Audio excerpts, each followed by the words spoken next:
So today we are going to start with the third block of this program, and I'm going to share my PPT with you now.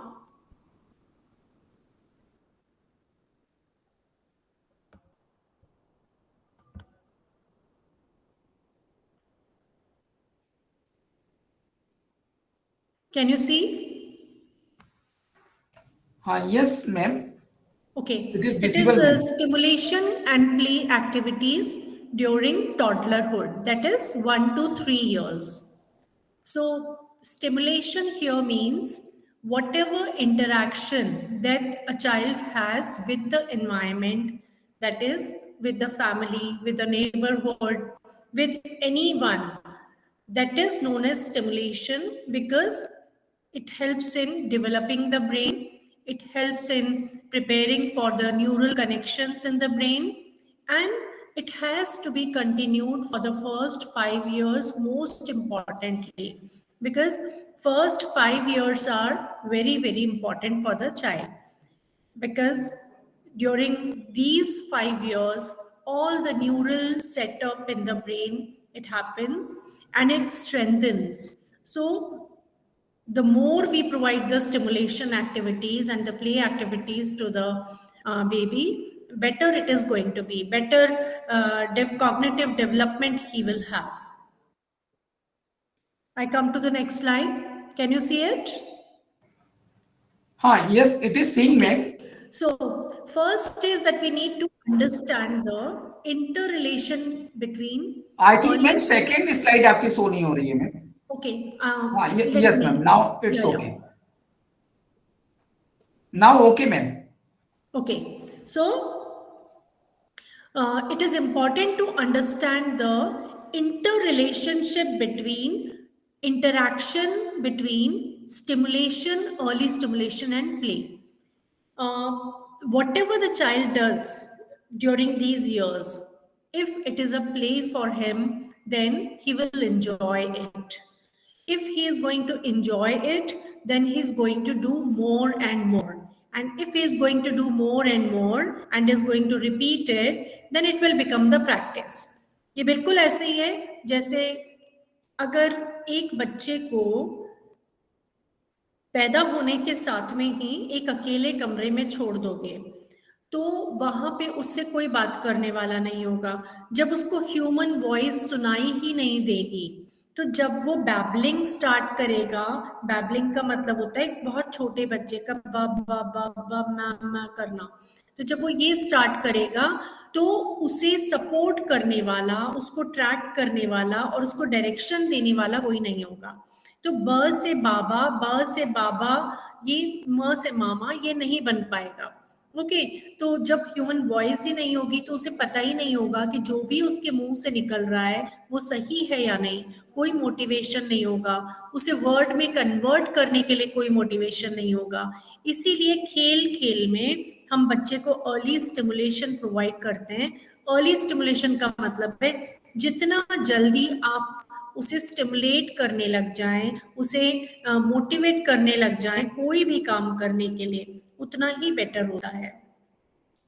और जितने ही positive interaction उसको आप देंगे, एक secure सा attachment develop होगा, उसे विश्वास होगा आसपास के लोगों पर, वो सीखने के लिए लालायित होगा और इस तरह से उसका कॉग्निटिव डेवलपमेंट बेटर होगा।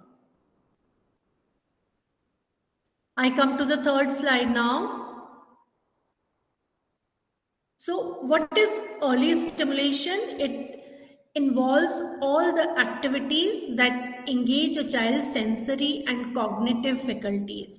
दोनों ही फैकल्टीज यूज में आनी चाहिए। कॉग्निटिव यानी दिमाग का इस्तेमाल करना और सेंसरी यानी आपके 5 जो सेंसेस हैं, आँख, नाक, कान, आपकी त्वचा और टेस्ट, इन 5 चीज़ों का भी उस एक्टिविटी में इस्तेमाल करना।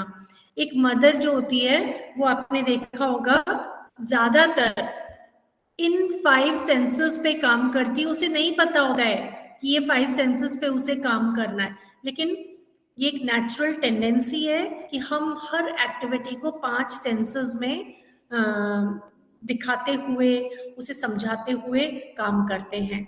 जैसे बच्चे को हम कहते हैं जब प्लेट लगाते हैं ना कि देखो ये टमाटर, यानी आप उसकी आईज को यूज में ले रहे हैं कुछ लर्न करने के लिए। फिर उसे कहते हैं स्मेल करके देखो जरा ये कितना अच्छा पक के लग रहा है, तो यानी आपने उसकी ऑडिटरी सेंसेस को यूज में लिया है, सॉरी उसकी नोज को यूज में लिया है। फिर आप उसे कहते हैं कि जब चबाते हो तो ये कैसे कचर कचर की आवाज करता है, तो यानी आप उसकी ऑडिटरी सेंसेस को यूज में ले रहे हो। उसे छूने को बोलते हो, उस भले आपने उसे सैंडविच दिया है चाहे टमाटर दिया है, तो वो उसके टेक्टाइल एक्सपीरियंसेस होते हैं। और जब वो उसकी त्वचा को छूता है, वो गीला लगता है या हार्ड लगता है या सूखा लगता है, तो ये स्किन के एक्सपीरियंसेस के थ्रू उसके ब्रेन तक पहुंचता है। तो उसे पूरी तरह से अब वो आंख बंद करके भी बता सकता है कि टमाटर जो है लाल होता है, वो सॉफ्ट होता है, उसमें ये पर्टिकुलर स्मेल आती है, छूने में वो गीला होता है। और इसके अलावा जब वो टच होता है तो वो आपको स्टिकी या फिर फ्लूइडी या वेट महसूस होता है। तो इस तरह से हम उसके पांचों सेंसेस को इस्तेमाल करते हैं अर्ली स्टिमुलेशन के लिए। अब इस पिक्चर में ही आप देखो, इस बॉल पे ये बच्चा बैठा हुआ है, इसे लिटा रखा है, और तो ये बैलेंस करने के लिए उसकी स्किन भी काम आ रही है। तो पीछे से जो मदर ने पकड़ रखा है तो वो उसको प्रेशर भी फील हो रहा है।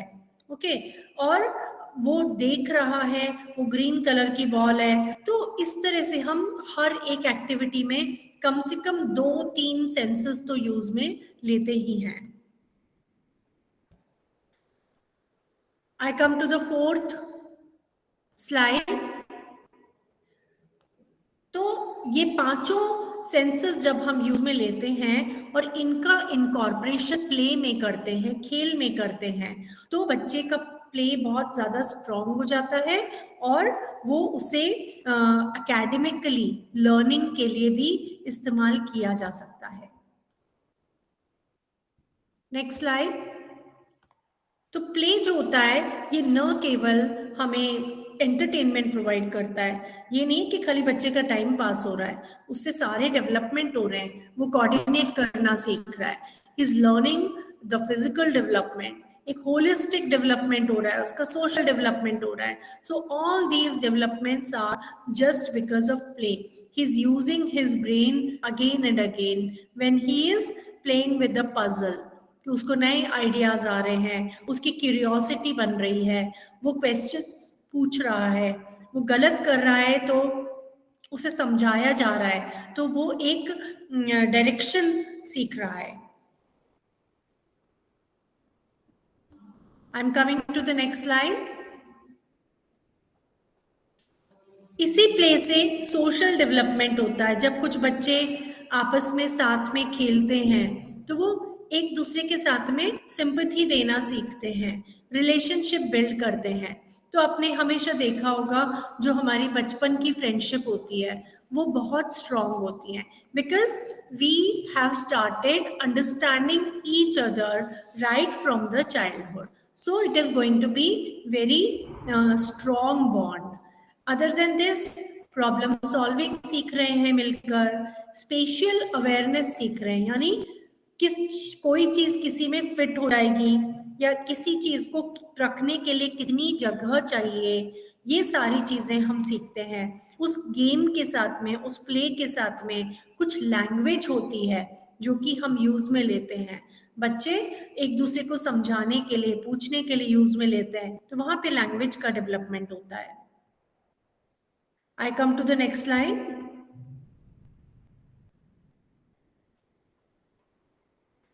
तो इस तरह के जो पॉजिटिव इंटरेक्शन होते हैं, बच्चे आपस में एक दूसरे को स्टिमुलेशन भी प्रोवाइड करते हैं, उनको सेंस ऑफ सिक्योरिटी भी आता है, क्योंकि वो सब एक साथ है ना, तो एक पॉजिटिव मेंटल हेल्थ डेवलप होता है, क्योंकि एक सेंस ऑफ सिक्योरिटी भी आता है कि हाँ सभी बच्चे इस तरह से खेलते हैं, सभी बच्चों के पास में कोई ना कोई टॉय होता है, सभी शेयर करते हैं।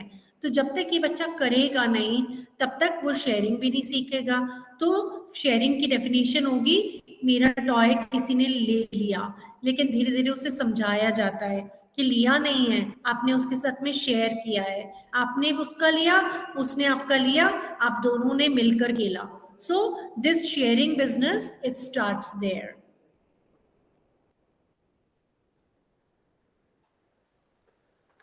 Next slide.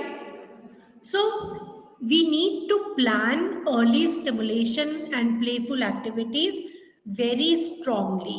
Why? Because it is going to help in all over development of the baby.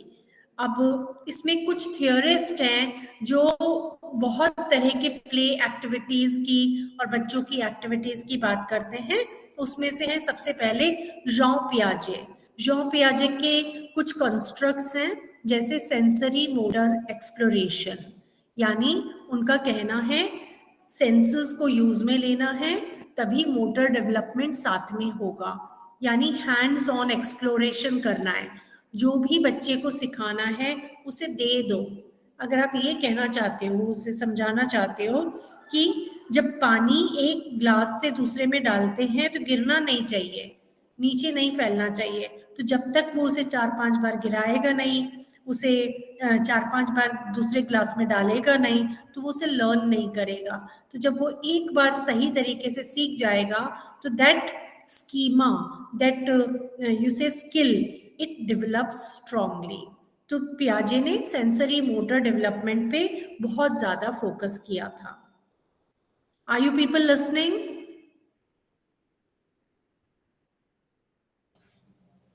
Yes, ma'am. Yes, ma'am. Yes, ma'am. Yes, ma'am. Yes, ma'am. Okay. Okay. अब हाँ, इसी ऑब्जेक्ट परमानेंस एक्टिविटीज ही, क्योंकि बच्चे छोटे होते हैं ना, देखो तो आपने देखा होगा कि हम एक गेम है सब खेलते हैं, हर कल्चर में खेला जाता है। जैसे हम बच्चे के सामने जाते हैं, अपने मुंह पे हाथ रख लेते हैं और छुपा लेते हैं अपने मुंह को, और बच्चा पहले देखता है कि मुंह वहां पे है, चेहरा वहां पे है, और फिर अचानक से हाथ सामने आ गया। तो आपने ऑब्जर्व किया होगा बच्चा वहां से अपनी नजर हटा लेता है। क्यों हटा लेता है? क्योंकि पियाजे यहाँ पर ऑब्जेक्ट परमानेंस की बात कर रहे हैं, यानी कोई एक बहुत छोटे बच्चे के लिए कोई भी चीज परमानेंट नहीं होती। अगर वो सामने है तो है, अगर वो सामने नहीं है तो इसका मतलब चली गई, यानी वो एग्जिस्ट ही नहीं करती। लेकिन धीरे धीरे जैसे बच्चा बड़ा होता है तो उसको पता लग जाता है कि ऑब्जेक्ट परमानेंट होती है। ओके, तो आप उसे छुपा लोगे ना तो वो उसे ढूंढेगा। शुरू में वो नहीं ढूंढ रहा था, क्योंकि वो ये मानता था कि ऑब्जेक्ट्स चली जाती हैं, फिर नहीं मिलती हैं, वो होती ही नहीं है, वो भूल जाता है। लेकिन जब कॉग्निशन डेवलप होता है तो ऑब्जेक्ट परमानेंस वाला जो स्किल है वो डेवलप होता है, और वो उस चीज को ढूंढने लगता है। तो वो आपको हाथ देखेगा आपके कि कहीं आपने हाथ में तो नहीं छुपा रखा है, कहीं आपने उसके पीछे तो नहीं छुपा रखा है। तो इस तरह से पियाजे के ये वाले कॉन्सेप्ट्स थे जो प्ले से रिलेटेड थे। फिर आते हैं कॉन्स्ट्रक्ट्स फ्रॉम वाइगॉट्स्की थ्योरी। वाइगॉट्स्की ने अपनी थ्योरी में बताया कि लैंग्वेज डेवलप करने के लिए और एक दूसरे के साथ में सोशल एक्टिविटी करने के लिए सोशो कल्चरल इंटरैक्शन होना बहुत ज़रूरी है। यानी बच्चों को एक साथ रखना चाहिए, एक साथ उन बच्चों को खेलना चाहिए, उनके लिए ऐसे गेम्स डेवलप करने चाहिए कि वो एक दूसरे के साथ में मिलकर खेल सके। I am coming to the next line. यहीं पर जोन ऑफ प्रॉक्सिमल डेवलपमेंट होता है, यानी बच्चे के डेवलपमेंट लेवल के अकॉर्डिंग उसे चैलेंजेस दी जाए। 5 एक ही एज ग्रुप के बच्चे अगर सामने बैठे हैं तो जरूरी नहीं है कि वो एक ही तरह का पजल सॉल्व कर लें। हो सकता है एक बच्चा ए लेवल का कर पाए, दूसरा बच्चा बी लेवल का कर ले, तीसरा बच्चा सी लेवल का करे। ओके, तो इसीलिए हमें जो स्कूल्स में और बच्चों के साथ में एक्टिविटीज रखनी चाहिए वो उनके डेवलपमेंटल लेवल से मैच करते हुए रखनी चाहिए, और वो टेलर्ड होनी चाहिए। टेलर्ड का मतलब हर बच्चे के अकॉर्डिंग एक्टिविटीज। नेक्स्ट है एरिक्सन। तो एरिक्सन के कॉन्स्ट्रक्ट्स में था ट्रस्ट बिल्डिंग एक्टिविटीज, यानी कि ऐसी एक्टिविटीज हो जिसमें बच्चे का ट्रस्ट डेवलप हो, वो किसी काम को अपने आप करने के लिए खुद पे ट्रस्ट कर सके या दूसरों पर भी ट्रस्ट कर सके। ये ट्रस्ट बहुत इंपॉर्टेंट होता है। अगर इस समय ट्रस्ट डेवलप नहीं हुआ ना तो फिर कभी भी नहीं होगा। हमेशा आपने कुछ लोग देखा होगा, कुछ लोग हमेशा शक करते रहते हैं। क्यों शक करते रहते हैं? क्योंकि शायद उनके एक्सपीरियंसेस ऐसे रहे होंगे, और एक्सपीरियंसेस ऐसे रहे होंगे तो वो कभी भी ट्रस्ट बिल्ड नहीं कर पाएंगे सामने वाले पर्सन पे। So it is very important to provide the activities that builds the trust in the child. Okay, like हाथ पकड़ के जब फादर चलता है तो वो मजाक मजाक में उसका हाथ छोड़ थोड़ी देता है, नहीं छोड़ता है, और टाइट पकड़ता है। जितनी भीड़ बढ़ती जाती है वो उसका हाथ और टाइट पकड़ने लगता है, उसी से ट्रस्ट डेवलप होता है। लेकिन जहां पे किसी फादर ने मजाक में हाथ छोड़ दिया और बच्चा कहीं इधर उधर खो गया और थोड़ी देर बाद मिला, तो वो जो ट्रस्ट है ना उसका हमेशा के लिए ब्रेक हो जाएगा। इसलिए we should not do these types of activities with the child. इसी तरह से एक्सप्लोरेशन एंड आइडेंटिटी से रिलेटेड एक्टिविटीज होनी चाहिए जिसमें बच्चा एक्सप्लोरेशन कर सके एनवायरनमेंट का, और एज अ पर्सन अपने आप को आइडेंटिफाई कर सके कि मैं कौन हूँ, मेरी क्या जगह है, मेरी क्या इम्पोर्टेंस है, कौन कौन मेरे फ्रेंड्स हैं और कौन कौन मेरे हेल्पफुल और जिसे कहते हैं कि वेल विशर्स हैं। तो यहाँ तक की आइडेंटिटी उसकी डेवलप हो जाती है 5-6 साल तक। वो समझ जाता है कि कौन उसे प्यार करता है, कौन उसे नहीं प्यार करता है। कैसे कर होता है ये? एक्सप्लोरेशन से। जो आसपास का वातावरण होता है वो उसे एक्सप्लोर करता है और अपनी जगह उसमें बनाता है और पता करता है। I come to the next slide. It is a construct from Bruner's theory. Hello? Hello? हाँ ज्योति मैम, प्लीज कंटिन्यू सेशन में। Okay, so it is a Brunner's theory. इसमें क्या है, ऐसी अपॉर्चुनिटीज बच्चे को देनी चाहिए जिसमें डिस्कवरी हो सके, उसे कुछ नया पता लग सके। तभी तो हम, आपने ऑब्जर्व किया होगा कि बच्चों को हम कहीं पे लेके जाते हैं और उन्हें नई नई चीजें दिखाते हैं। जैसे देखो इस पत्ते का कलर कैसा है, देखो इस पत्थर का शेप कैसा है, देखो पानी के अंदर शेल्स रखे हुए हैं तो उनको इकट्ठा करना है। All this is exploration, and with this exploration he learns to discover. उसे पता लगता है जो मुझे दिख रहा है, जो मुझे दिखाया जा रहा है, उसके अलावा भी बहुत सारी चीजें होती हैं जो कि हमें ढूंढनी होती हैं।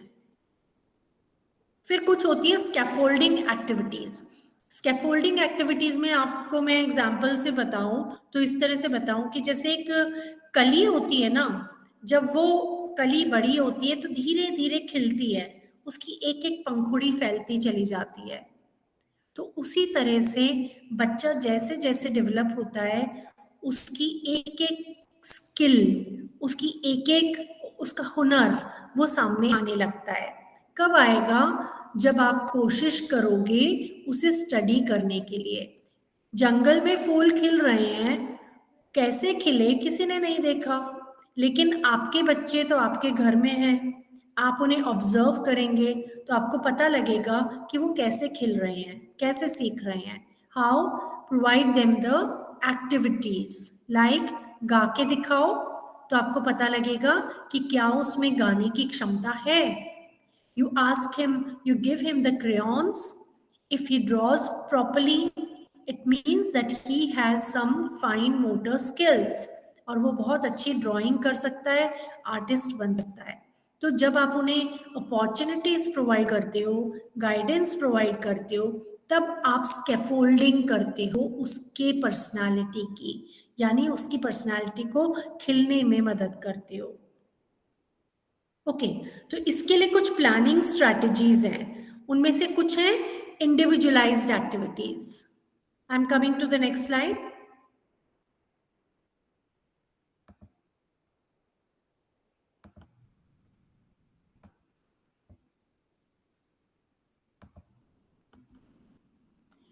So, all the activities have to be according to the development and according to the pace of the child, कि वो कितना डेवलप हुआ है, और इंडिविजुअल बच्चे को देखकर हमें ये पता लगाना है। जिस बच्चे को रेड कलर का पता ही नहीं है, उससे आप सारे कलर्स के बारे में पूछोगे तो कैसे बताएगा? ओके, जिस बच्चे को यही नहीं पता है कि कौन कौन से सुर होते हैं, तो वो उसे तुम गाना गाने को कहोगे तो कैसे गाएगा? ओके, शेप के बारे में, टेक्सचर हो, चाहे कोई भी चीज हो, हर चीज के स्टेप्स होते हैं। आपको पता लगाना है कि उस पर्टिकुलर एरिया में बच्चा कितना डेवलप्ड है और वहीं से शुरू करना है। Then we have the multi-sensory engagement, like using all the senses for the activity. The next is inclusive play.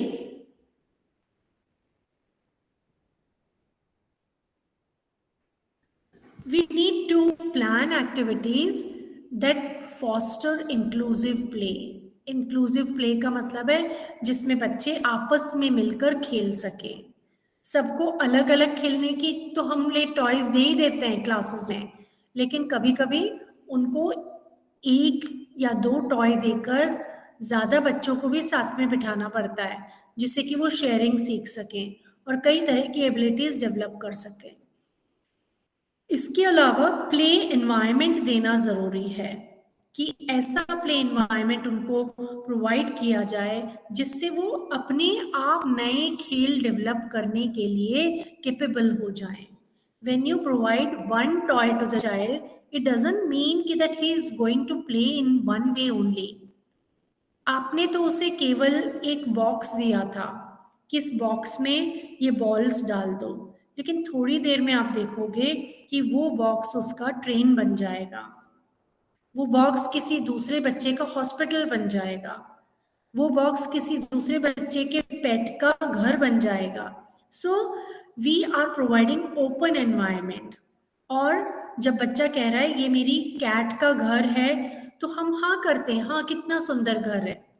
जब वो कहता है कि एक एरोप्लेन है, हम कहते हैं हाँ ये तो उड़ता भी होगा, जरा उड़ा के दिखाओ। Okay, why do we do this? Because we want them to imagine, we want them to play.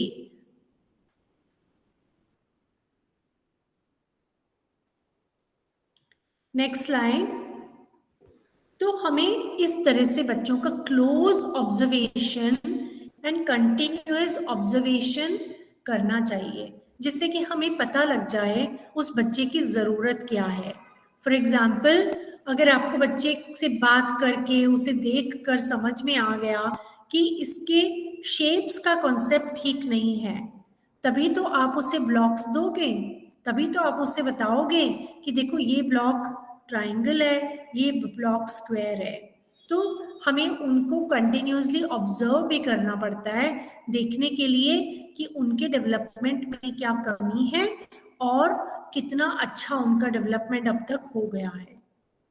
Then the constructs from Piaget's theory and their implications for activity planning. How do we do that? When we are planning the sensory motor exploration.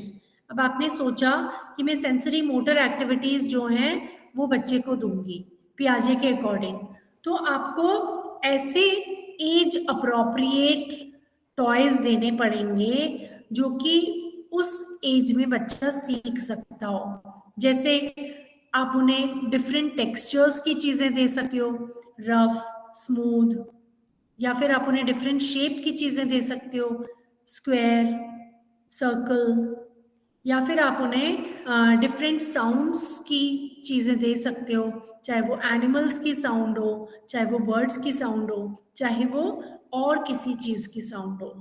Okay, इसीलिए हम object permanence activities भी करते हैं। पीकाबू करते हैं ना, पीकाबू game सबको पता होगा, मुंह पे हाथ रख के हम कहते हैं ता, तो बच्चा हंसता है। क्यों हंसता है? क्योंकि उसको लगता है कि ये चीज तो गायब हो गई थी, ये वापस कैसे आ गई।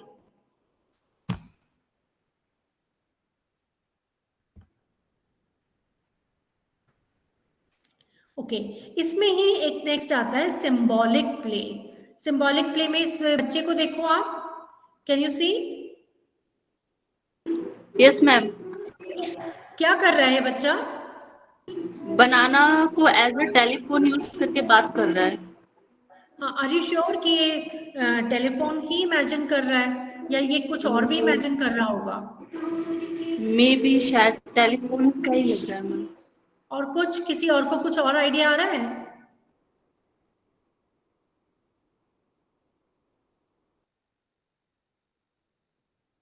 नहीं आ रहा? माइक। माइक भी हो सकता है, राइट? हाँ, ये बच्चा बोल रहा है। ओके, ठीक है। तो ये बच्चा कुछ भी इमेजिन कर सकता है, और ये सिंबॉलिक प्ले होता है जिसमें हमें बिल्कुल भी गिल्ट फील करने की ज़रूरत नहीं है कि हम अपने बच्चे को फ़ोन नहीं दे पाए, या हम इस एज में अपने बच्चे को कोई बहुत सुंदर और महंगा टॉय नहीं दे पाए, because the price of the toy is useless for the child. वो तो किसी को भी फोन मान लेगा, वो तो किसी को भी माइक मान लेगा। Okay, so you don't need to worry about that. इसी तरह से स्कीमा बिल्डिंग होती है। जैसे जैसे हम बच्चों को टॉयज दे रहे हैं, स्कीमा बिल्डिंग होती है। स्कीमा बिल्डिंग मैंने लास्ट क्लास में भी आपको बताया था कि जब हम प्रॉब्लम को सॉल्व करते हैं तो हमें अचानक से ध्यान आता है कि पिछली बार में हमने इस प्रॉब्लम को इस तरह सॉल्व किया था। फिर हम अपना दिमाग लगाते हैं और कहते हैं लेकिन इस प्रॉब्लम में तो थोड़ा हेर फेर करना पड़ेगा इस वाले सॉल्यूशन के साथ में। तो हम कुछ नया ऐड करते हैं, और नया ऐड करके फिर हम उसे अप्लाई करते हैं और एक नया स्कीमा बन जाता है। जैसे इसमें दिखाया जा रहा है पिक्चर में, धीरे धीरे जो आपके न्यूरॉन्स हैं बच्चे के स्पेशली, वो डेवलप होते हैं और बड़ी बड़ी कॉम्प्लेक्स प्रॉब्लम्स को सॉल्व करना सीखते हैं। तो स्कीमा बिल्डिंग बहुत इंपॉर्टेंट होता है। हमें लगता है कि अरे छोटा सा टॉय तो है, क्या फर्क पड़ रहा है, या छोटी सी बात ही तो थी, हमने उसे खेलने के लिए मना कर दिया तो क्या हो गया। लेकिन नहीं, उससे बहुत लॉस हो सकता है कि बच्चा का कॉग्निशन जो है वो अफेक्ट हो सकता है। I come to the next slide. तो इसके अलावा कॉज एंड इफेक्ट एक्सपेरिमेंट्स भी बच्चे के साथ किए जा सकते हैं। ये बहुत इंपॉर्टेंट है, उसे पता होना चाहिए कि कॉज है तो इफेक्ट है, इफेक्ट है मतलब कॉज जरूर है। कई बार तो बहुत बड़े होने के बाद में भी हमें ये समझ नहीं आता, हम इफेक्ट को देखते रहते हैं, इफेक्ट के बारे में सोचते रहते हैं, लेकिन हम ये नहीं सोचते कि इसका कॉज क्या है या कहाँ पे जाके उस कॉज को रिमूव कर देना है। क्योंकि कॉज एंड इफेक्ट वाला ट्रेनिंग जो है हमारा बचपन में नहीं हुआ। आइसक्रीम पिघल गई, बच्चा रोया, सबने उसे नई आइसक्रीम ला के दे दी, सबने उसे जिसे कहते हैं कि समझाया कि बेटा ये तो पिघल जाती है, ये तो नहीं आ सकती है, सब कुछ बता दिया, लेकिन किसी ने उसे ये नहीं बताया कि वो ऊपर नजर डालो जरा, वो सूरज है, वो गर्मी छोड़ता है, जब गर्मी छोड़ता है तो आइसक्रीम पिघलती है। अगर ये बताया होता तो उसका पूरा ध्यान जो है इस प्रोसेस में लग जाता, एक नया स्कीमा डेवलप होता। लेकिन हम कॉज एंड इफेक्ट एक्सपेरिमेंट भूल जाते हैं। ये हमें बच्चों के साथ में हमेशा करने चाहिए। ओके, जैसे जो भी घटना घटित हो रही है उसके पीछे के कॉजेस बताएं, और जो कुछ बच्चे कर रहे हैं उसके इफेक्ट बताएं। नहीं तो एडोलेसेंस में जो प्रॉब्लम्स आती है ना वो ना आए। जैसे मोबाइल का यूज़ क्या इफेक्ट ला सकता है, स्कूल में बदतमीजी करना क्या इफेक्ट ला सकता है, Otherwise, the children will not think about the effect. They will keep on doing whatever they want and they will be indisciplined. So this is very important. Next is concrete operational activities.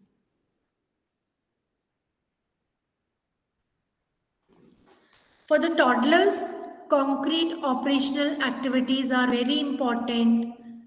जब बच्चा बहुत छोटा होता है तो आप उसे बोलते हो, बेटे बताओ कौन सा बड़ा है कौन सा छोटा है, और वो तुरंत बता देता है. फिर आप उसके सामने 3 चीजें रख देते हो. अब बताओ इनमें से सबसे बड़ी कौन सी है, इनमें से सबसे छोटी कौन सी है. ओके, फिर आप 5 रख देते हो, 10 रख देते हो. फिर कहते हो अब ये छोटी बड़ी चीजों को अरेंज करके दिखाओ, सबसे पहले छोटी लगाओ और बड़ी तक लेके जाओ. This is seriation and classification. तो वो छोटी चीजों को अलग करेगा, बड़ी चीजों को अलग करेगा. आपने देखा होगा किचन में से हम राजमा और छोले मिक्स करके बच्चे को पकड़ा देते हैं और वो राजमा छोले दोनों अलग करता रहता है. उसका आराम से हाफ एन आवर निकल जाता है और हमारा खाना बन जाता है.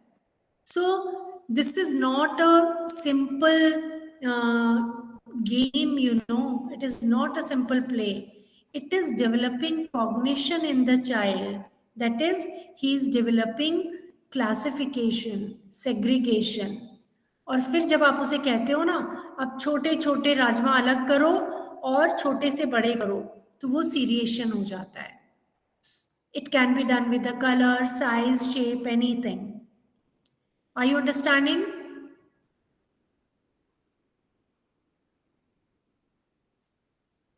Yes, ma'am. Yes, ma'am. Okay. So next is play that enhances conservation understanding.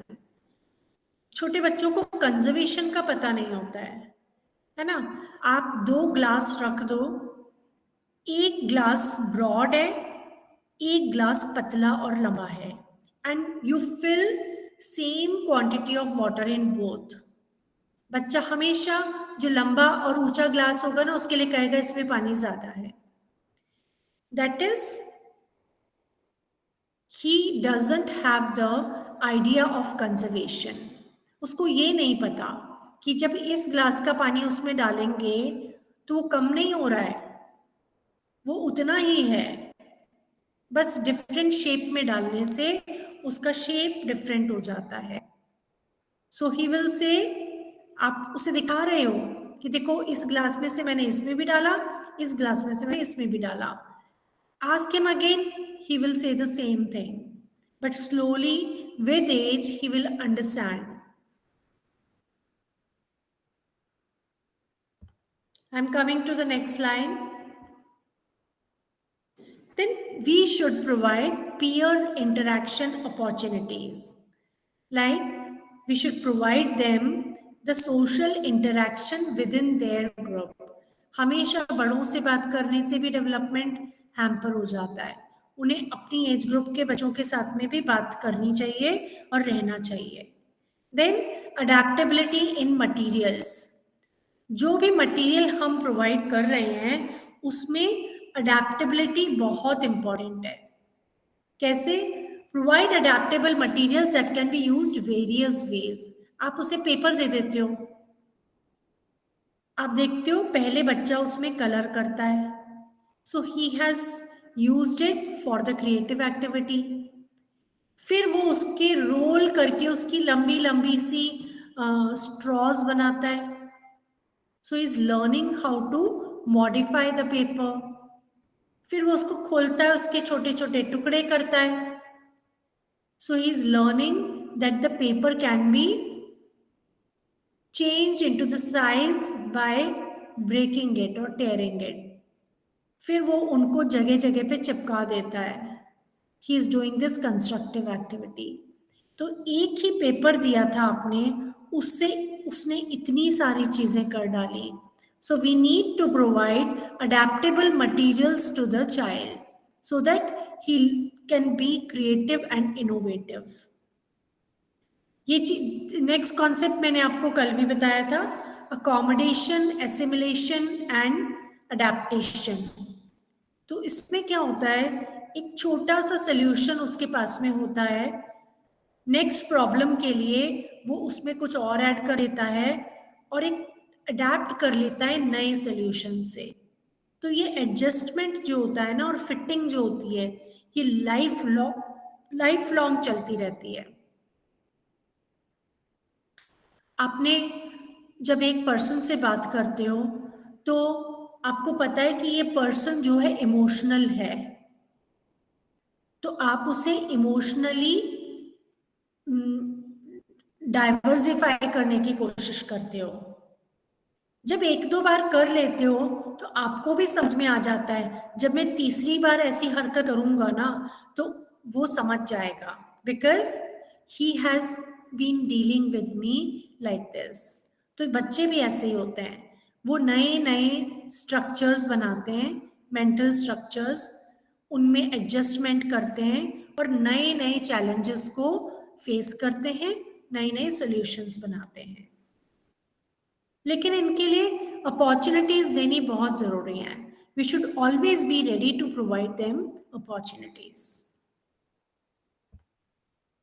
I come to the next slide. Now, the constructs from Vygotsky theory implementation in planning and activities. तो किस तरह से वाइगोत्स्की की zone of proximal development develop किया जाए। एक balancing और challenging task उनको दिए जा सकते हैं जिससे कि वो इस चीज को डेवलप कर सके। लाइक उनको ऐसे स्किल्स प्रोवाइड करो, ऐसे गोल प्रोवाइड करो जिसमें चाहे वो इमोशनल बैलेंस हो, चाहे वो फिजिकल बैलेंस हो, वो करना पड़े। तो जब आप ये प्रोवाइड करोगे तो वो नई चीजें सीखेंगे। We can also provide them the scaffolding techniques जो मैंने आपको बताया था। इस तरह से उनको एक्टिविटीज दो जहां पे वो अपने आइडियाज लगा सकें, तो हमें पता लगेगा कि वो कितने आइडियाज को इम्प्लीमेंट कर सकते हैं। बच्चों को एक साथ ग्रुप करके हम कोलैबोरेटिव एक्टिविटीज भी प्लान कर सकते हैं, जिससे हमें पता लगे कि वो किस तरह से सोशल इंटरैक्शन करेगा, और इस सोशल इंटरैक्शन के साथ में नए एक्सपीरियंसेस होंगे, नए एक्सपीरियंसेस उसको मोटिवेट करेंगे और सोशल इंटरैक्शन के लिए। Also, we should provide cultural context integration. Like, we should provide learning that involves cultural influences. That is, we can provide them different games. अलग अलग प्रांत में अलग अलग तरह के गेम खेले जाते हैं।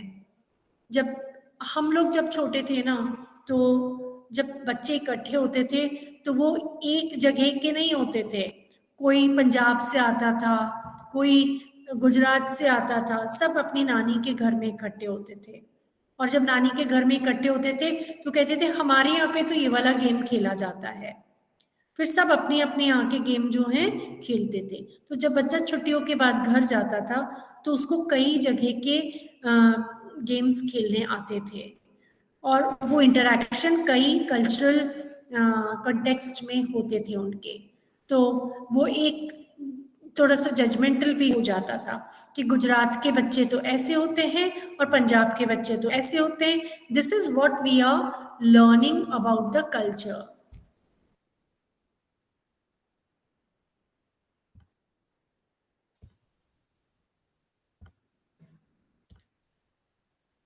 So we can use various tools and symbols.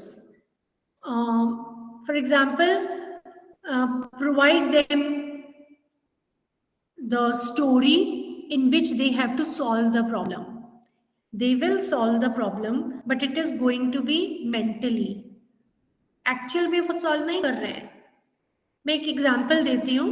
बहुत छोटी बच्ची थी हमारे घर में। Are you listening? Yes ma'am. Okay, बहुत छोटी बच्ची थी हमारे घर में, तो मैंने उसको बोला कि एक बात सुनो ध्यान से, एक चींटी जा रही है पेड़ के ऊपर, नीचे रिवर है, और वो बहुत छोटी थी, अभी बोलना सीखी थी, तो वो नीचे गिर जाएगी तो बताओ क्या होगा? What I was expecting was, वो कहेगी कि चोट लग जाएगी, हवा से उड़ जाएगी, तो लेकिन उसने ऐसे नहीं बोला, उसने बोला गीली हो जाएगी. Immediately I was like, this answer I was not expecting from her. Very direct, पानी में गिरेगी तो चींटी गीली होगी. She was not thinking about कि चोट लग जाएगी. Okay, so children, they have very basic solutions for the problems. This proves, धीरे धीरे जब वो एसिमुलेट करते हैं ना नई चीजें, तब वो समझते हैं कि कॉम्प्लेक्स सॉल्यूशंस भी हो सकते हैं. Okay, then we need to provide them language rich activities. तभी तो हम लोग पोएम्स गाते हैं, हम लोग स्टोरीज सुनाते हैं, जिससे उनका लैंग्वेज डेवलपमेंट हो. हम लोग मॉडिफाई करते हैं अपनी आवाज़ को. आपने मेरे लेक्चर्स में भी देखा होगा, मैं भी अपनी आवाज़ को कभी ऊपर लेके जाती हूँ, कभी नीचे लेके जाती हूँ. रीज़न कि इंटरेस्ट डेवलप रहे. इंटरेस्ट होगा तो आप मेरे वर्ड्स कैच करोगे, इंटरेस्ट नहीं होगा तो आप सो जाओगे. So that is why this is the same thing that we do with the children also, that we plan the activities in which they have the language development.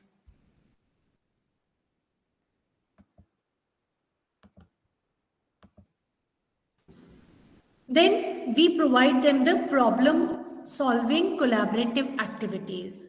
That is why when the children go to नानी पता है क्या बोलती है?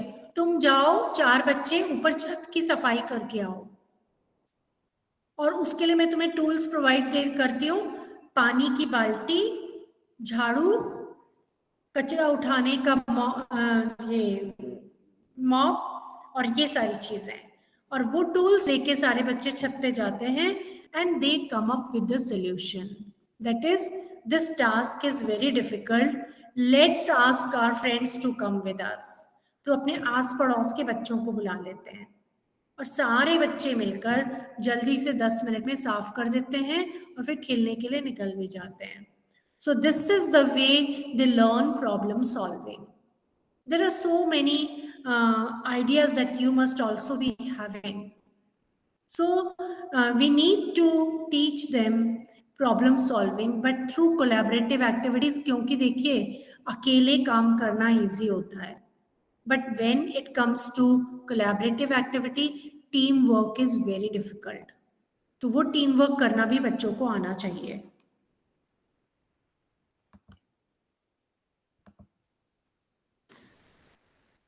Then we need to cultivate imagination and pretend play. That is, pretend play का मतलब मैंने कल आपको बताया था कि बच्चा केवल टाई घर में अपने गले में डालता है और कहता है मैं तो पापा हूं, और वो पेंसिल लेता है और अपनी मम्मी के हाथ पे लगाता है और कहता है कि देखो इंजेक्शन लग गया.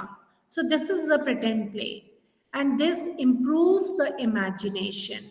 This improves the observation. जरूर वो बच्चा हॉस्पिटल गया होगा, उसने डॉक्टर को देखा होगा सुई लगाते हुए, जरूर उस बच्चे ने कई सारी चीजें ऑब्जर्व करी होंगी. उसने पापा को ऑब्जर्व किया होगा, तो ऑफिस जाते हैं तो टाई लगाते हैं, तब उसने ये प्रिटेंड प्ले किया. Create meaningful context. तो जितनी भी लर्निंग होती है उसका कोई मीनिंग जरूर होना चाहिए. तो ऐसा कुछ हमें प्लान करना चाहिए जिससे कि बच्चे के लिए वो चीज़ें मीनिंगफुल हो जाएं. जैसे मैंने आपको छत साफ करने का एग्जाम्पल दिया, तो उससे उनको क्लीनिंग करना आया, अरेंज करना आया. I'll give you one more example. When my daughter was young, she used to ask me, मैं क्या करूँ, मैं बोर हो रही हूँ. तो मैंने उससे बोला कि तुम हर एक चीज से जाकर पूछो कि तुम्हारी जगह कहाँ है, फिर तुम्हारा ब्रेन तुम्हें बता देगा कि उसकी जगह कहाँ है, तो उसको वहां पे रख के आ जाना. And go and ask 100 things. So every day she used to go to 100 things in the house to ask तुम्हारी जगह कहाँ है. इस तरह से उसे ये पता लग गया कि हर चीज की एक जगह होती है. Slowly I observed that without asking, she was placing everything in place. She was arranging the shoes, she was putting the stationery in place, because now she knew that she needs to arrange everything. So everything that you give child should have a meaning. Did you understand? Yes, ma'am. Yes, ma'am. Okay. Yes, Then ma'am. there is continuous assessment and feedback that we should take. Like, what is child learning? हर दिन कुछ तो नया सीखे ना. जैसे I'll give you one more example. When we were young, our parents used to give us dictation of 500 English words and 500 Hindi words. That is the way how we learned how to. Just hold on, please.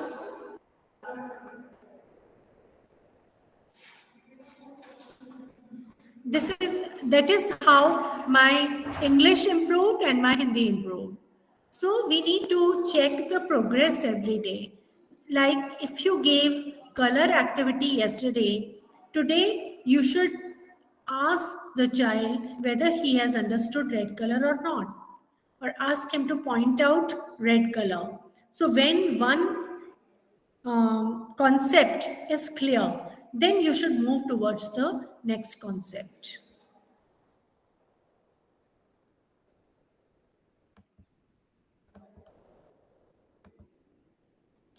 Now, the constructs from Erickson's theory can be used in play activity, like trust versus mistrust. This is the first concept of first stage of Erickson. That is, during the infancy, the child learns to develop the trust. So we should provide them the opportunities to develop the bonding. अगर आप किसी बच्चे को एक ऐसे person के हाथ में दे दोगे जो कि उसे आपके जाते ही या तो डांटे या मारे या उसके साथ में और कोई हरकत करे, तो क्या वो ट्रस्ट डेवलप कर पाएगा? नहीं, वो मिसट्रस्ट डेवलप करेगा. अब वो हर किसी के पास में जाने से डरने लग जाएगा. So this activity that we did with the child was wrong. So we need to understand that he needs to develop trust at this time. Second is toddlerhood, when he develops autonomy versus shame. Like he needs to express, he needs to make decisions, and he needs to understand that he can do something. Usually क्या होता है, एक बहुत छोटा बच्चा होता है ना, वो कहता है, थोड़ा हमें लगता है वो जिद कर रहा है, मम्मी उसको खिलाना चाहती है, वो स्पून छीन लेता है, कहता है आप ही, यानी मैं अपने आप खाऊंगा. बट मदर को क्या लगता है, नहीं ये तो कपड़े गंदे कर देगा, ये तो अपना मुंह गंदा कर देगा, ये तो पूरा खाना खाएगा ही नहीं, खाना वेस्ट हो जाएगा, खाना गिर जाएगा. So she doesn't give that spoon to the child. तो ऐसे में क्या होगा, उसे अपने आप पे डाउट डेवलप हो जाएगा थोड़े टाइम पे. He will accept that mother is feeding him. Why? Because now he believes that he cannot do it, so mother is doing it. मैं हमेशा ये जापानीज एंड चाइनीज बच्चों का एग्जाम्पल देती हूँ. आपने देखा होगा बहुत छोटे बच्चे को वो लोग स्पून पकड़ा देते हैं और खाना सामने रख देते हैं, फिर बच्चा जो चाहे उसमें से खाता रहता है. दिस गिराता भी है, कपड़े भी गंदे करता है, सब कुछ होता है, but slowly he learns to feed his tummy. उसे कॉन्फिडेंस आता है कि मैं खा सकता हूँ, मैं भी नॉर्मल हूँ, दूसरे बच्चों की तरह मैं भी अपने आप खा सकता हूँ. अदरवाइज मैंने ऐसे बच्चे भी देखे हैं जो 12 इयर्स तक, 13 इयर्स तक, उससे भी ज़्यादा उनको हाथ से खिलाना पड़ता है तब वो खाते हैं. They don't know how to fill their tummy. So if you want your children to feed themselves, you need to do it right from the beginning.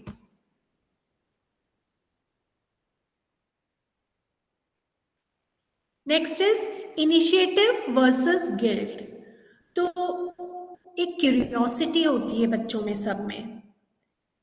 when they have this curiosity they go and explore. लेकिन उसी समय mother डांट देती है, नहीं नहीं जाना है, नहीं करना है. Why?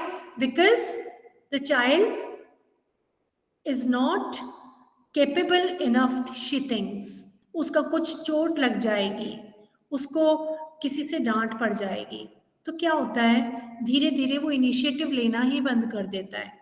वो देखता है कि अच्छा वहां पे कुछ डिफरेंट है, चलो भाई हमें क्या करना है, हमें क्यों देखना है, हमें तो आगे कुछ करना ही नहीं है ना. These are the children who grow up and in future also they do not take any initiative in their workplace also. So they will not accomplish, they will not have accomplishment, they will not create, they will not initiate, they will not innovate, and they will not reach the goal. Okay और जब ऐसा होता है तो उनमें guilt आ जाता है. क्यों आ जाता है? क्योंकि वो अपने को दूसरों से कंपेयर करते हैं और वो कहते हैं कि अरे हम तो कुछ भी नहीं है. Next, in the elementary school, the baby develops industriousness versus inferiority. जब ये बच्चा स्कूल जाता है ना, जिसने घर में कोई काम नहीं किया है, जिसने कपड़े गंदे नहीं किए हैं, खाना नहीं फैलाया है और ये सब करने के बाद में ढंग से सीखा नहीं है. Okay, so what will happen that they will not be useful for anyone. They will not be useful for themselves also.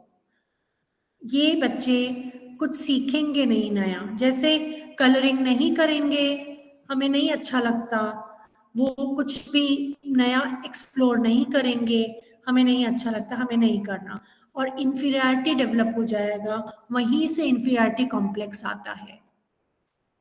तो हमें उनको पूरा टीम वर्क के लिए एनकरेज करना है, नए नए काम देने हैं जिससे कि उनकी कॉम्पिटेंसीज बढ़ सकें. Then will come in adolescence the identity versus role confusion. But this is not in your syllabus because you are doing till 1 to 3 years only. But फिर भी मैं बता देती हूँ क्योंकि adolescence वो पीरियड होता है जिसमें आइडेंटिटी डेवलप होती है.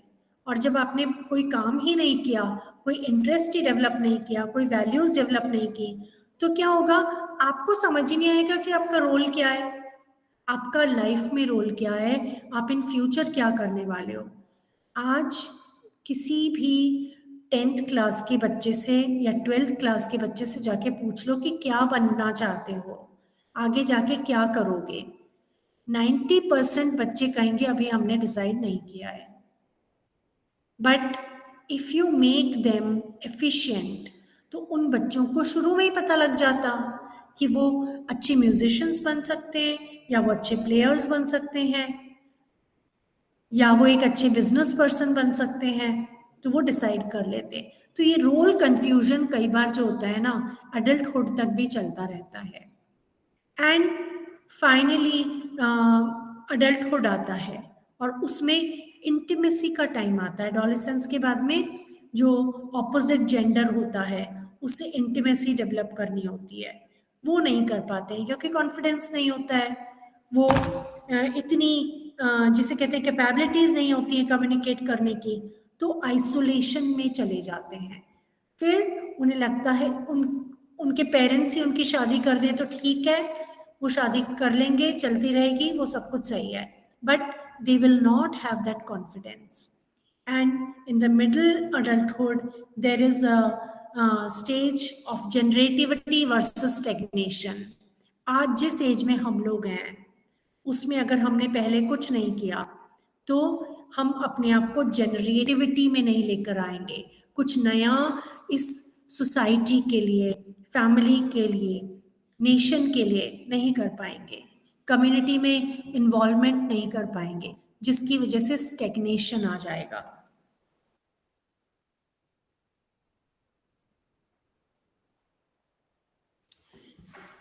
And in the late adulthood, जब बुढ़ापा आ जाता है, तब ईगो इंटेग्रिटी वर्सेस डिस्पेयर होता है। इसलिए आपने बहुत सारे एल्डरली लोगों को देखा होगा, पूरे टाइम चिक चिक चिक चिक करते रहते हैं, मेरे लिए ये नहीं किया, मेरे लिए वो नहीं किया, because they do not have the role, they do not know how to be productive, they do not know how to be helpful for the society. लेकिन जापान में आप जाके देखो, आप देखोगे कि जितना एल्डरली पर्सन होता है ना, वो उतना ही एक्सपर्ट होता है, और कुछ फील्ड्स में तो बहुत ज़्यादा एक्सपर्ट होता है कि यंग लोग जो हैं उनसे ही राय लेते हैं। But if you have not done anything in your young adulthood, middle adulthood, then you will not be able to have a happy old age. Okay, तो वो सीरीन ओल्ड एज अगर चाहिए तो आपको शुरू से इन सब चीज़ों पे ध्यान देना है अपने बच्चों की। Then there is cultural sensitivity and inclusivity. We should teach children how to be culturally sensitive. बिल्कुल नहीं सिखाना चाहिए कि ये इस कास्ट का है, इस क्रीड का है, इस नेशन का है, because if will teach them this thing then they will not be able to be inclusive. वो खुद जाके भी एडजस्ट नहीं हो पाएंगे भाई। अभी आप ये सिखा रहे हो कि हम ऊंचे हैं और वो नीचा है। जब तुम किसी ऐसी जगह पे बच्चे को भेजोगे जहाँ पे सब तरह के लोग होंगे, he will not be able to adjust. And we should be able to provide lifelong learning opportunities. Every child has the right to have the opportunities for learning.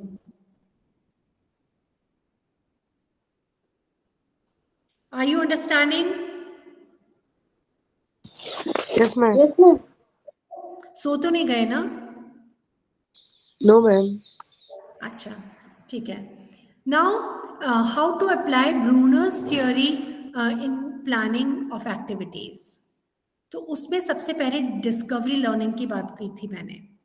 सो किसी चीज़ को छुपा देना, बच्चे को ढूंढने के लिए कहना, this is an example of discovery learning. वो ढूंढ कर लेकर आएगा, ओके, वो उसको क्यूरियोसिटी डेवलप होगी and he will be able to apply the solution that he has thought of in searching that article. इसी तरह से स्कैफोल्डिंग के लिए आप इसको मैं रिपीट कर रही हूँ इसलिए हटा देती हूँ। I'll go to the next slide.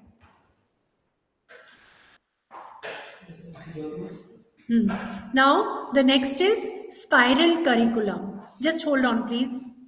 Yes.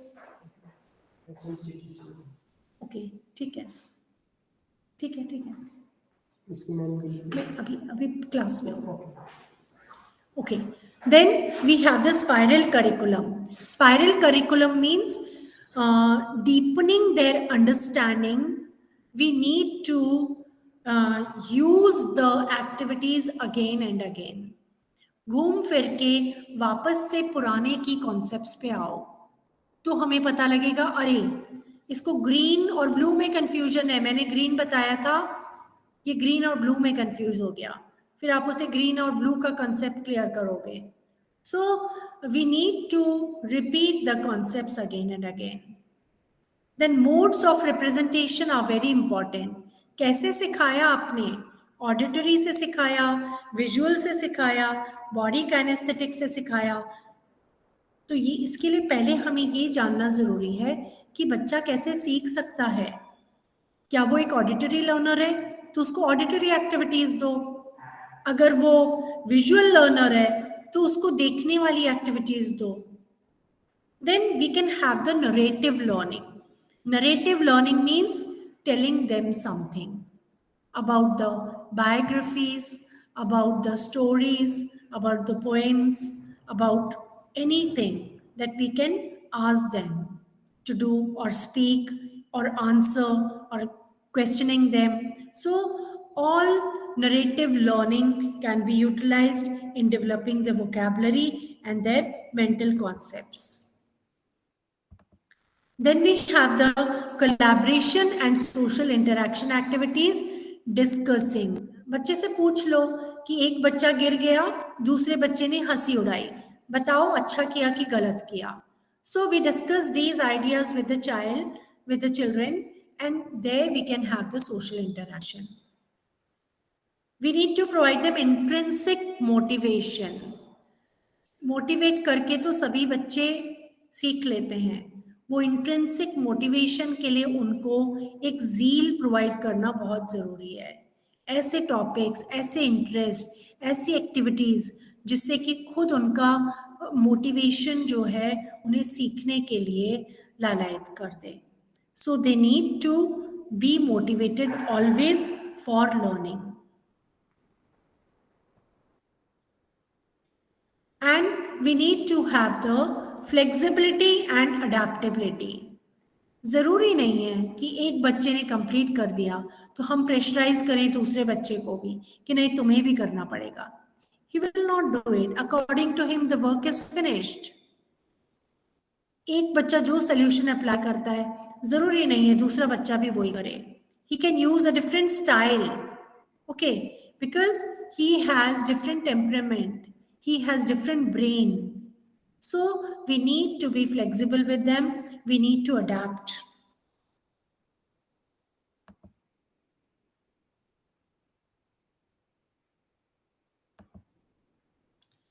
Then contextual relevance. It means that everyday scenario needs to be explained to them. तभी तो हम बच्चों से बात करते हैं कि फिर मम्मी ने क्या बोला, फिर पापा ने क्या बोला, फिर मम्मी ने क्या सोचा, टिफिन में क्या दिया, आज ये क्यों दिया. Because we need them to understand the daily scenario कि उनके साथ में क्या चल रहा है. We need to provide them reflection and metacognition. That is कि कैसे उन्हें एनालाइज करना आए, कैसे वो अपने ब्रेन को यूज में लेकर सोचें, स्ट्रैटेजीज बनाएं, डीपर अंडरस्टैंडिंग डेवलप करें. And all these things will lead to the cognitive development. We need to educate them and इसमें अडल्ट्स का जो रोल है वो है कि वो पूरी रिस्पॉन्सिबिलिटी लें स्ट्रैटेजीज प्लान करने के लिए. Because every mother, every teacher knows that what the child is capable of, what the child is not capable of. तो वहाँ पे इनका रोल बनता है कि वो इस तरह की एक्टिविटीज़ प्लान करें उस पर्टिकुलर बच्चे के डेवलपमेंट को इम्प्रूव करने के लिए. And the adults should provide the responsive care. That is, they need to provide the sensitive care to make them feel secure, provide them sympathy. And the strategy that they can apply is उनके cues देख लो.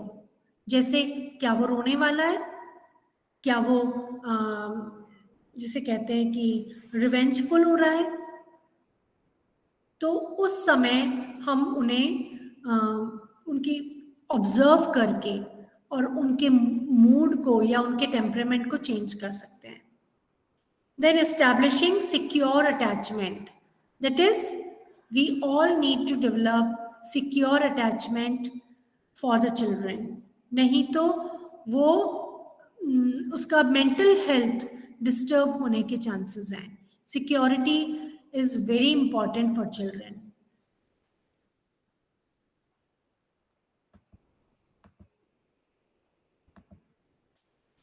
For this, they can comfort the child when he is crying. उसका हाथ पकड़ ले, उसे गले लगा ले, उसको जिसे कहते हैं कि कुछ वर्ड्स कंफर्ट के सुनाएं जिससे कि एक सपोर्टिव एनवायरनमेंट डेवलप हो. Then we need to provide, adults need to provide stimulating environment जिससे वो ज़्यादा से ज़्यादा सीख सकें. कैसे? एज अप्रोप्रिएट टॉयज दें जो कि कलरफुल हों, सेफ हों और बच्चे उनको यूज़ में ले सकें. तो ऐसे टॉयज उनको प्रोवाइड करने की कोशिश करें.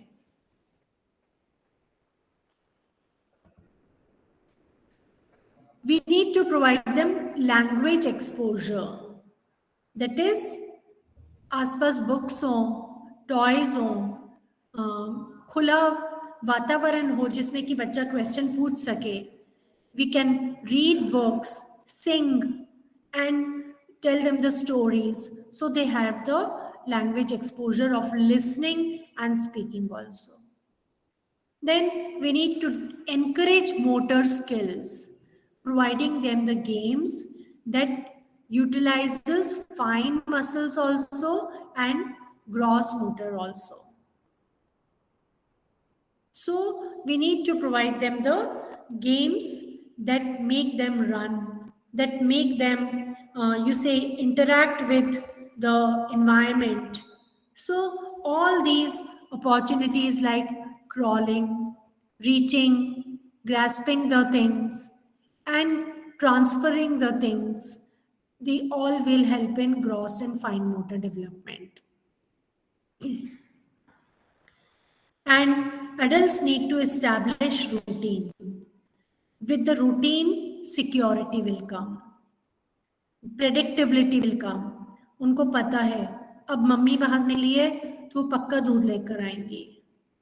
अब हम बाहर जा रहे हैं इसका मतलब हम पार्क में खेलने जा रहे हैं. The child has the biological clock.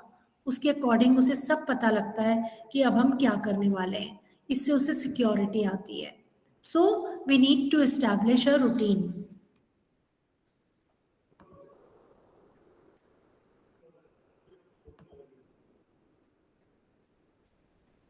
Socialization activities are very important. दो बच्चों को मिलने में मदद करनी चाहिए. एक दूसरे के घर जा सकते हैं, उनके फैमिली मेंबर्स से मिलवाना चाहिए और पार्क में ले जाना चाहिए. तो इस तरह से हम उनको सोशलाइजेशन में हेल्प कर सकते हैं. ऑल्सो इन इमोशनल रेगुलेशन, कि कैसे गुस्सा दिखाना है, कैसे प्यार दिखाना है, ये सब कुछ उसे बताना ज़रूरी है जिससे कि वो हेल्दी इमोशनल एक्सप्रेशन कर सके.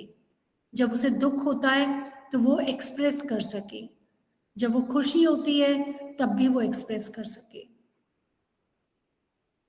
Then we should encourage exploration, लेकिन सेफ स्पेस में. इस तरह नहीं कि चलो जंगल में चले जाओ कुछ भी ढूंढते रहो, नहीं. We need to provide them the area. इतने ही लिमिट में जाना है, यही चीज़ें छूनी है. इससे एक सिक्योरिटी भी डेवलप होती है. क्यूरियोसिटी तो आती है, सिक्योरिटी भी, सेंस ऑफ सिक्योरिटी भी आती है.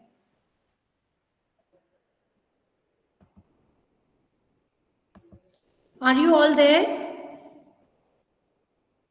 Yes, ma'am. Okay. Also, we need to provide positive reinforcement. There are two types of reinforcement, positive and negative.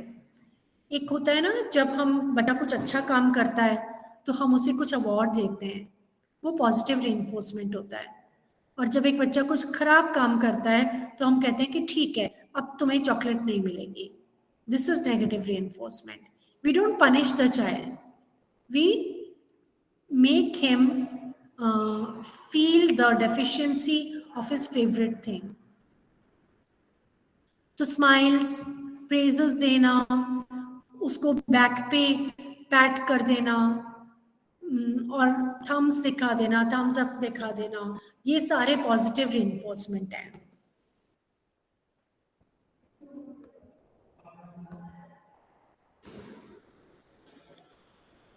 Okay, then we have the early stimulation and play activities for infants up to 6 months. तो सबसे पहला है objective upper body strength के लिए. Upper body strength के लिए कई तरह की एक्टिविटीज़ की जा सकती हैं. जैसे एक वो पिक्चर मैंने दिखाई थी ना, टमी पे बच्चे को लिटा दो, उसको कलरफुल टॉयज दे दो, वो लिफ्ट करेगा अपना हेड टर्न करेगा तो उसका डेवलपमेंट होगा. हाई कंट्रास्ट विजुअल स्टिमुलेशन, ऐसी चीज़ें देना जिसमें कंट्रास्ट बहुत ज़्यादा हो, जैसे black and white, red and yellow, जिससे कि वो कंट्रास्ट को समझ सके. Then we can have the gentle massage. सबके घर में दी जाती है जेंटल मसाज, जिससे कि उसके मसल्स जो हैं वो डेवलप हो, वो स्ट्रेंथन हो। तो जेंटल स्ट्रोक के साथ में बेबी को मसाज प्रोवाइड की जाती है। सॉफ्ट रैटल्स आपको पता होगा, वो बारीक सी आवाज निकालते हैं, वो देने से चाइल्ड गेट्स एक्साइटेड, एंथुसियास्टिक होता है, आर्म्स को मूव करता है, उसे होल्ड करता है। तो और इससे कॉज एंड इफेक्ट रिलेशनशिप भी डेवलप होता है। कैसे? रैटल हिलेगा तो आवाज आएगी, धीरे धीरे बच्चे को पता लग जाता है।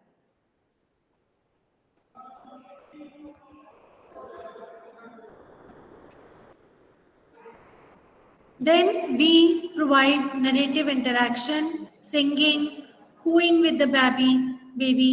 जैसे वो आवाज निकालता है हम भी वैसे ही निकालते हैं, जैसे मिरर प्ले में जैसे वो करता है हम भी करते हैं, उससे उसको सेल्फ रिकॉग्निशन आता है। या कांच के सामने भी कई बार उसे खड़ा कर देते हैं जिससे कि वो देख सके अपने बॉडी को।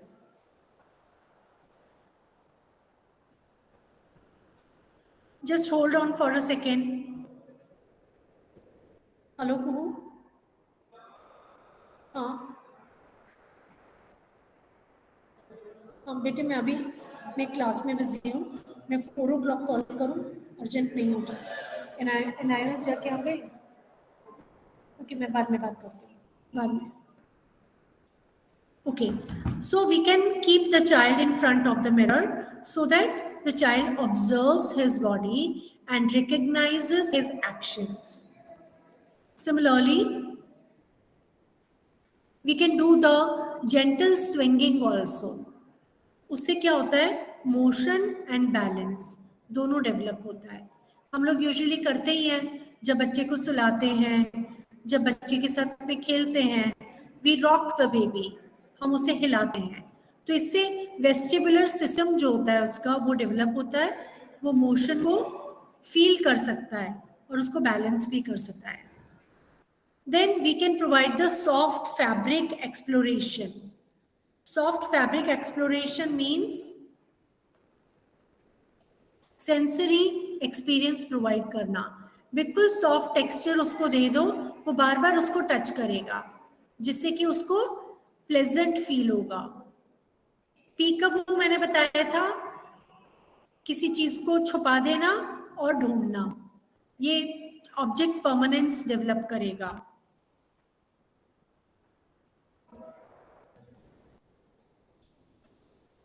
जेंटल बाउंसिंग, रिदमिक मूवमेंट के साथ में बॉल को ऊपर नीचे फेंकना, जो कि बच्चा देख सके और वो समझ सके that the ball moves like this.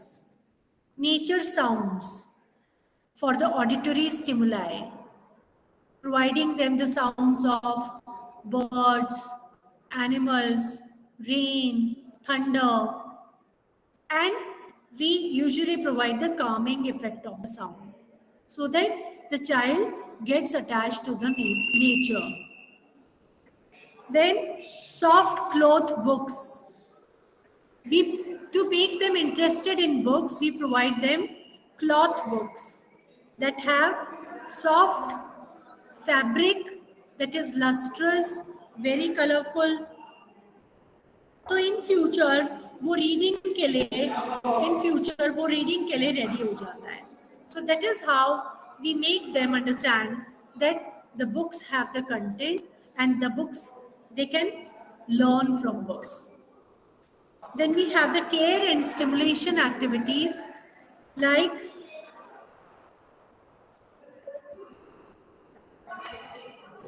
tummy time.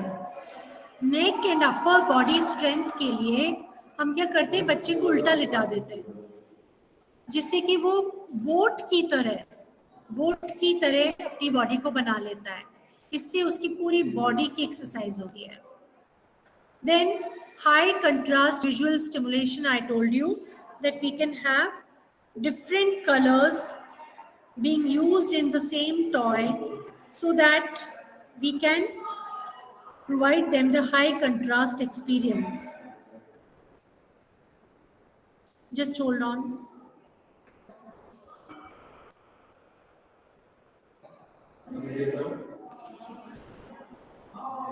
Then we have the skin to skin contact. Like mother, you must have observed mother.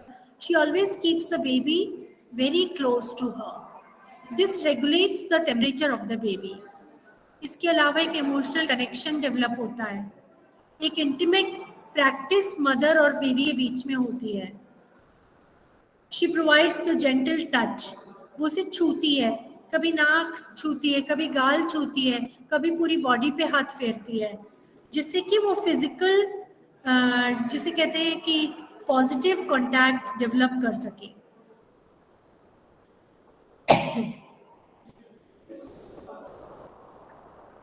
Then we have the quiet environment activities.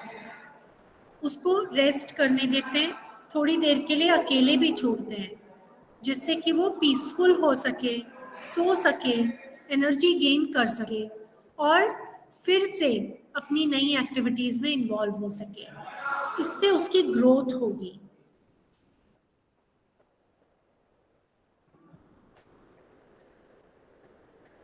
And the baby has a feeding time also. That is bottle feeding, breastfeeding. और ये उसकी nutritional needs के लिए होता है, वो उसकी strength की बॉन्डिंग के लिए होता है, स्ट्रेंथन करता है बॉन्डिंग को. Then we provide the visual stimulation. उसको कई तरह की चीज़ें दिखाते हैं, जैसे टॉय घूम रहा है, टॉय लाइट निकाल रहा है, टॉय बोल रहा है. ये सारा उसको दिखाते हैं जिससे कि वो और ऑब्जर्व करने के लिए रेडी हो जाए. We provide them the soft sounds. एक मदर को सुना होगा लोरी सुनाते हुए, बहुत ही सॉफ्ट साउंड में वो गाती है, जिससे बच्चे को नींद आ जाती है. या फिर ऐसा म्यूजिक लगाते हैं जिससे बच्चे को नींद आ जाए और वो पीसफुल फील करे.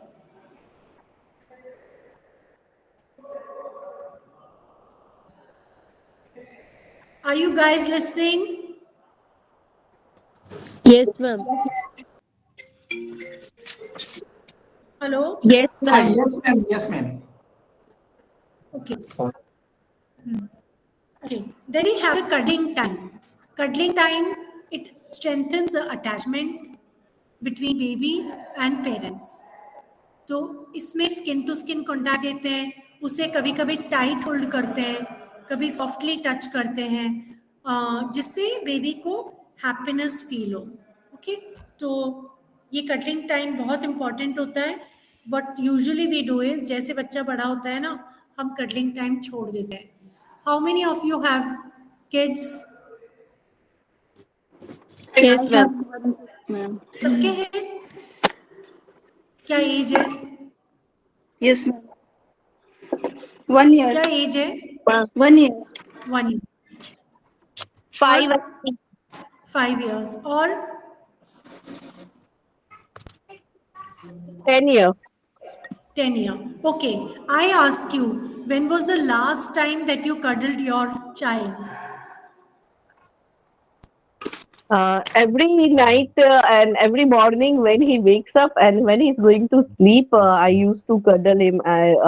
In the night, I used to ask him about his day, and in the morning, I wished him for his school. Good, very good. What usually we do is, when the child grows up, we stop cuddling him, stop providing him physical contact. Okay, please continue with it, and that will make you happy, that will make your child happy. Very nice. इससे बड़ा बच्चा है किसी का?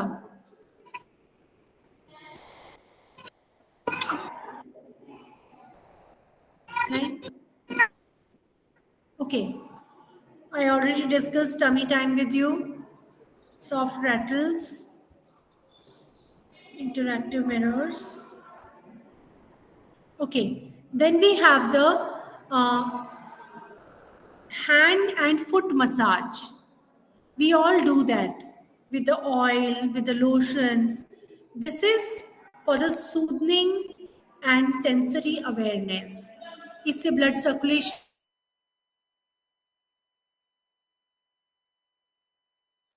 if you massage your own foot every night.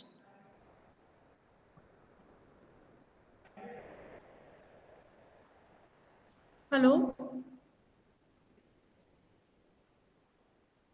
How many of you massage your own foot and hand every night or morning?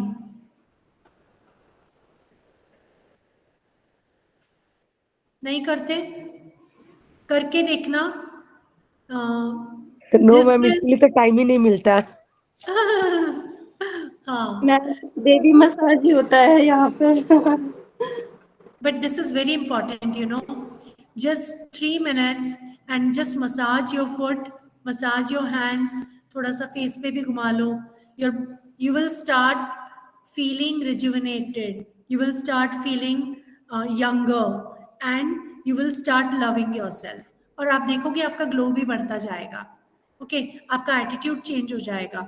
Because we stop this.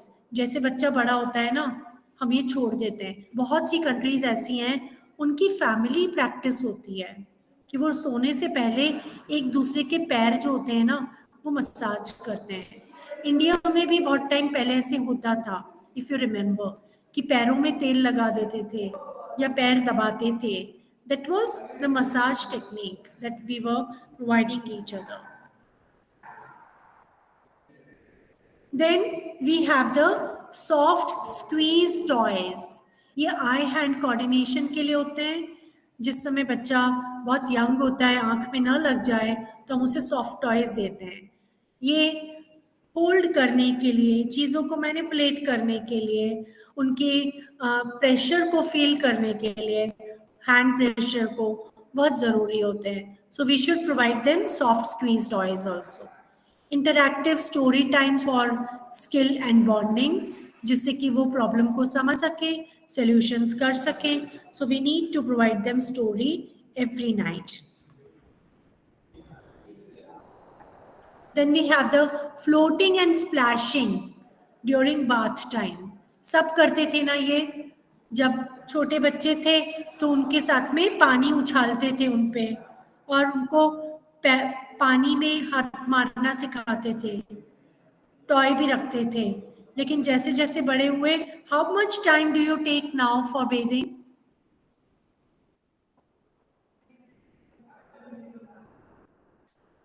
Hello, it's a personal question but still I need to know how much time.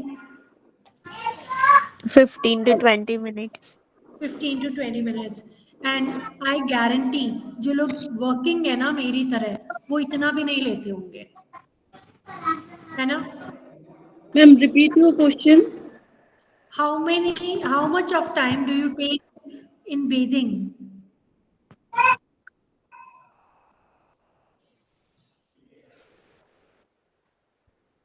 तो बच्चों को time देना चाहिए नहाने के लिए, और पानी के साथ में मस्ती करना, ये सब कुछ बहुत इम्पॉर्टेंट है. ये इससे उनका एक वाटर के टुवर्ड्स कॉन्फिडेंस डेवलप होता है और वाटर से डर नहीं लगता है. फिर उनका ग्रॉस मोटर डेवलपमेंट भी होता है.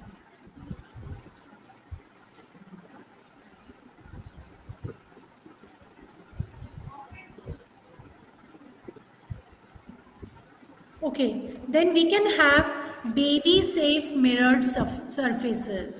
Okay, ऐसे मिरर्स जो कि डिफरेंट एंगल्स पे लगे हुए हों, जिससे कि बेबी को इंटरेस्ट डेवलप हो उन मिरर्स में, उनके एंगल्स में. तो ये बहुत सारी विजुअल डेवलपमेंट के लिए एक्टिविटी ज़रूरी है.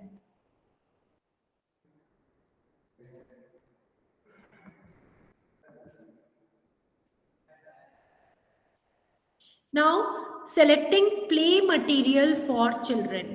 कैसा मटेरियल सेलेक्ट करें बच्चों के लिए?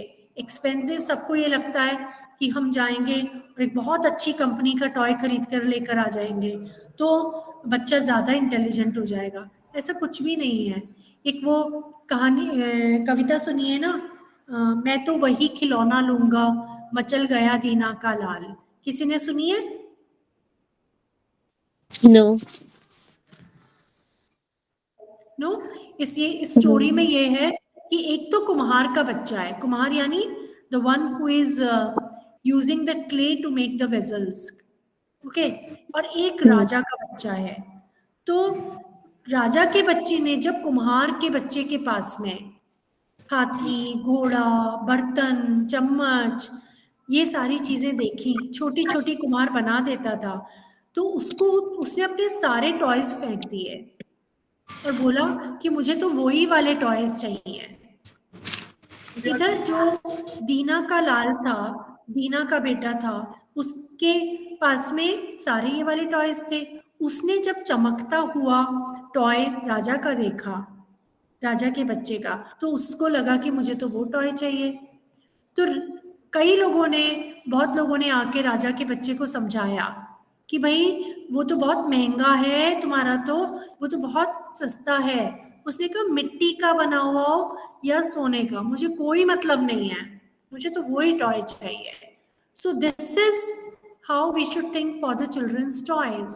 What we think is that we are going to provide a very sturdy toy that will not break, that will keep on going and going and going, and it should be very expensive also. क्योंकि हमें impression बच्चे पे थोड़ी जमाना होता है, हमें तो लोगों पे जमाना होता है कि हमने अपने बच्चे को देखो बर्थडे में कितना एक्सपेंसिव गिफ्ट दिया है। ओके, तो we should quit that habit and try to provide the toys that make the child invent, make the child use things in different manner.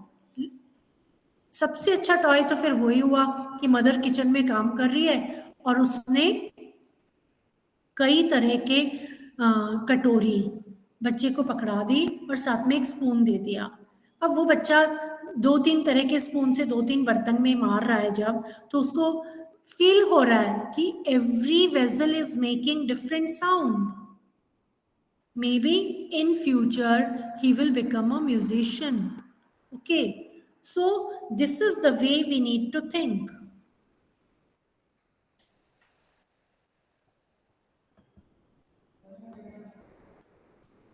Okay, the child needs to be age appropriate. उसकी as के according होना चाहिए। तो इसके अलावा safety, उसमें ऐसी कोई चीज़ नहीं होनी चाहिए, पेंट जो है निकलता होगा या फिर पॉइजनस है या फिर चुभ जाएगा या फिर अगर टूट गया तो कट लग जाएगा, चोक ना कर जाए, कहीं वो मुंह में ना डाल ले, बहुत छोटा ना हो। ओके, तो राउंडेड एज के साथ में टॉय होना चाहिए।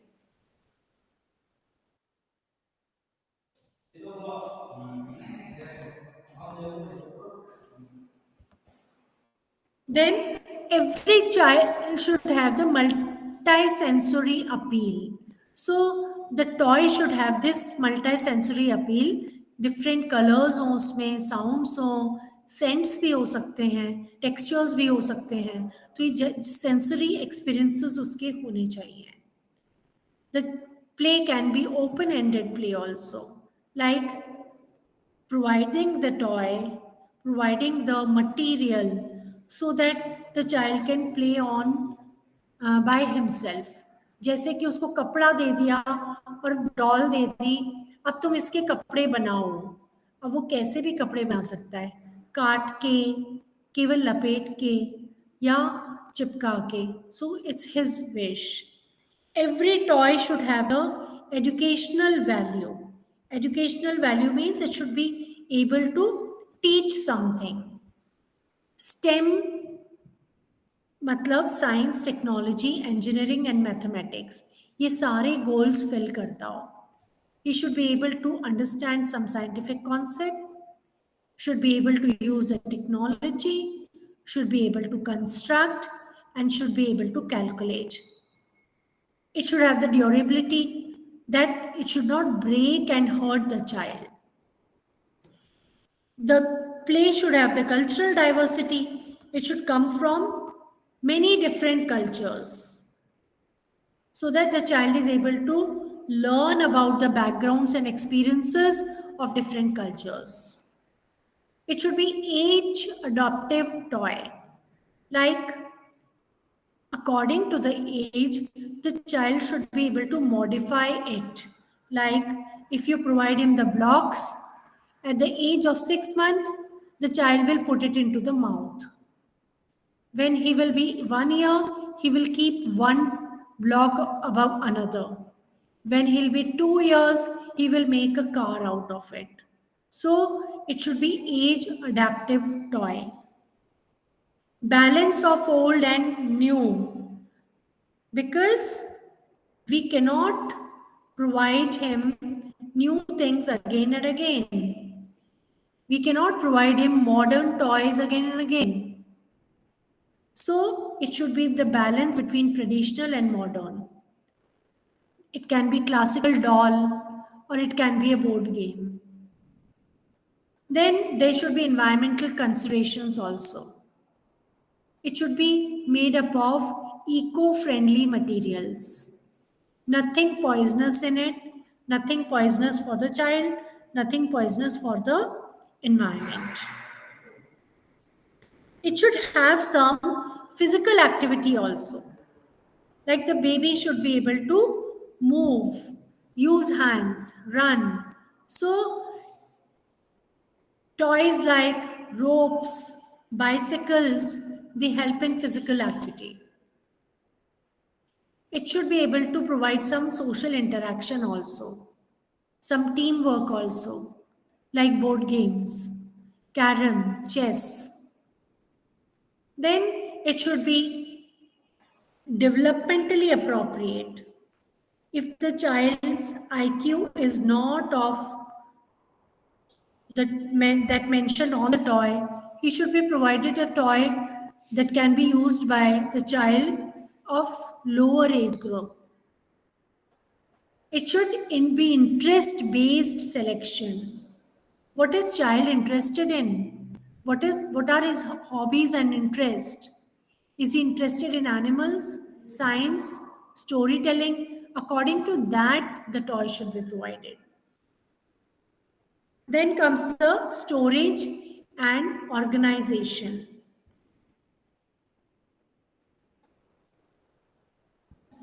The storage aspect of toy is very important.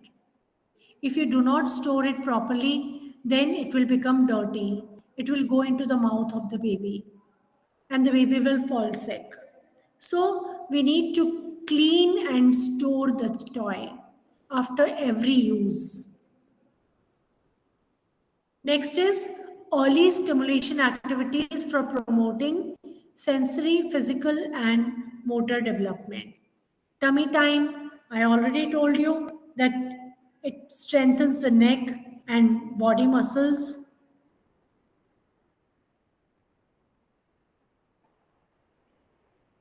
Texture exploration, mirror play, I already told you. Then language development, talking and singing, making different sounds, language patterns. So all this helps in language development.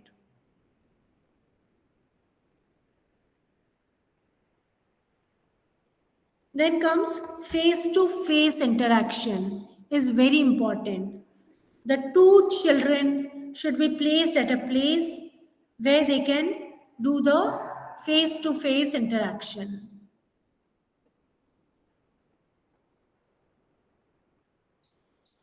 Then play material can be made. Like, you can make the moving toy with the lightweight materials that hangs above the head of the baby who is sleeping in the crib. There are lots of toys in the lots of colors in the toys, and the baby usually love the moving toys. There are toys that make the sounds. These toys can be used for the auditory experiences. There are toys to hold with the different fabrics and textures. There are toys for the walking and running activities, like holding the cushion and running, and jumping over the rope. So, all these toys help in the physical activities. Then there can be simple games like following the leaders. So, one toddler follows the other, and that helps in their bonding, their coordination, and their movements. There are pushing and pulling activities like toy wagon play. They pull it, they push it. Then pull along toys. In this, they keep on pulling it and moving. Usually, these types of toys you must have seen on the roads. Stepping and climbing activities. Yes, the child learns balance and coordination. He climbs on the small staircase where there are cushions so that he doesn't get hurt. There are jumping activities, that is, hopping with one foot, hopping with both foot. Trampolines, safe trampoline can be provided to them.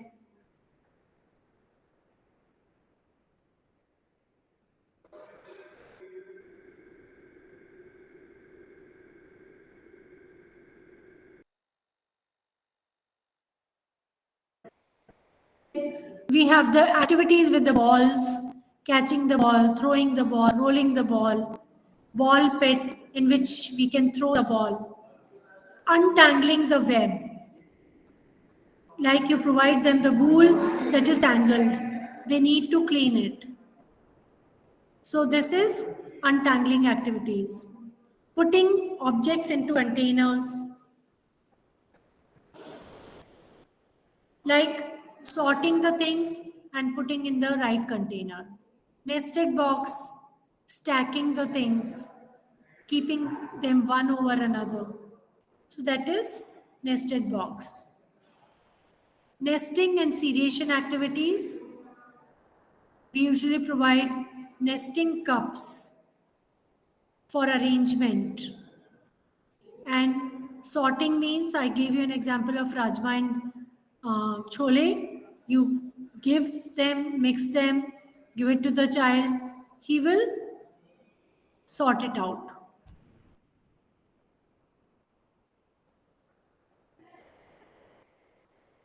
Then playing with sand, clay, and water. This is for tactile exploration.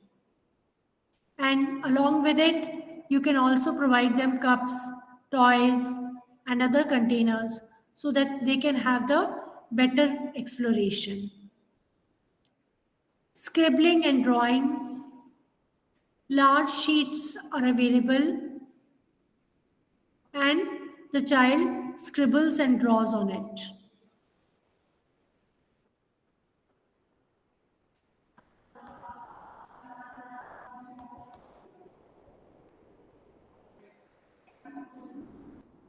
Then we have the washable markers. The child can write for expressing, and then this can be rubbed by the solution. Paper tearing and crushing. Provide paper tearing collage to the child. He will keep on tearing it, and he can also make collage out of it. Paper crumpling. Children, they love this. Give them the paper, they will crumple it and throw it. Stringing activities,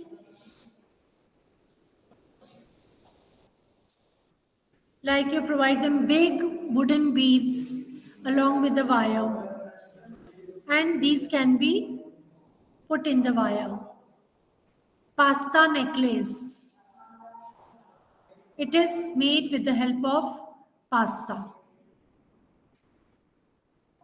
So, how do you get to know each other? First is by name recognition. You call the child name, and the child will be able to understand it after some time.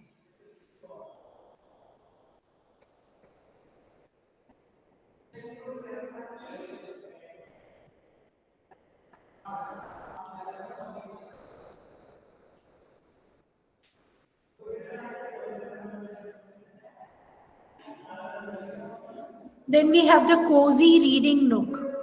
There should be a space in every school and home where the child can have a look at the book.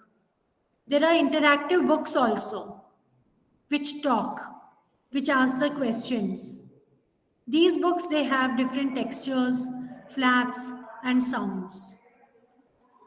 Identifying common birds and animals. Like we have the animal sound games where the child mimics the animal sounds or the bird sound. We can have the picture cards also where he can recognize the animals or the birds. Then the activities based on senses, we can have sensory walk, going to the garden barefoot without wearing any shoes. Feel the grass, feel the pebbles, feel the sand. Sensory boxes in which there are various types of textures, rough, smooth, sluggish, slippery, jelly like. Okay, so the child can have experience of touching all these things. Building towers like using the blocks. Color sorting, separating the shades, separating the dark hues from light hues.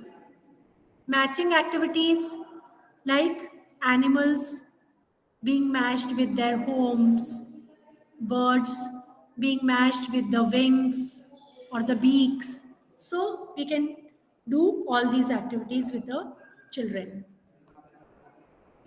We have the jigsaw puzzles where we can use different big and small puzzles and increase the complexity of the puzzles when the child is able to sort them out.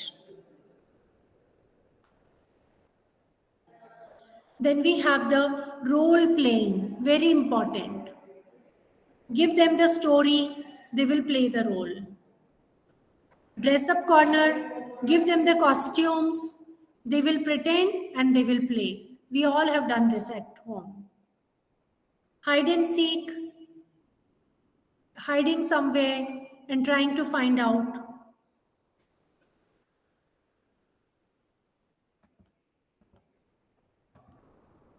Knowing your body. So we can have the body part songs. We can have the child placed in front of mirror and asking him to touch the nose, his feet. Promoting social and emotional development by sharing games, sharing the toys, objects, emotion recognition, giving them the picture cards, helping them sort out the expressions, asking them whether the expression is happy or sad, so that in real he's able to recognize the emotion.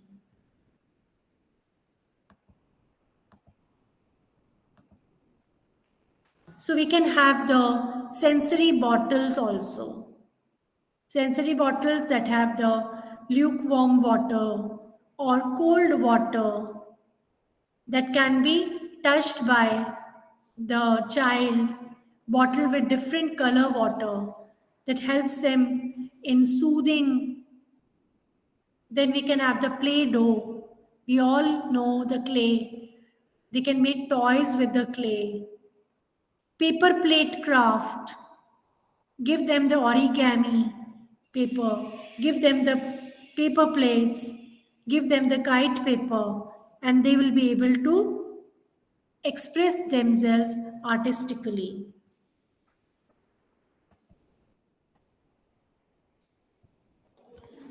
We can have the puppets, socks puppets made out of socks, very cheap ones also.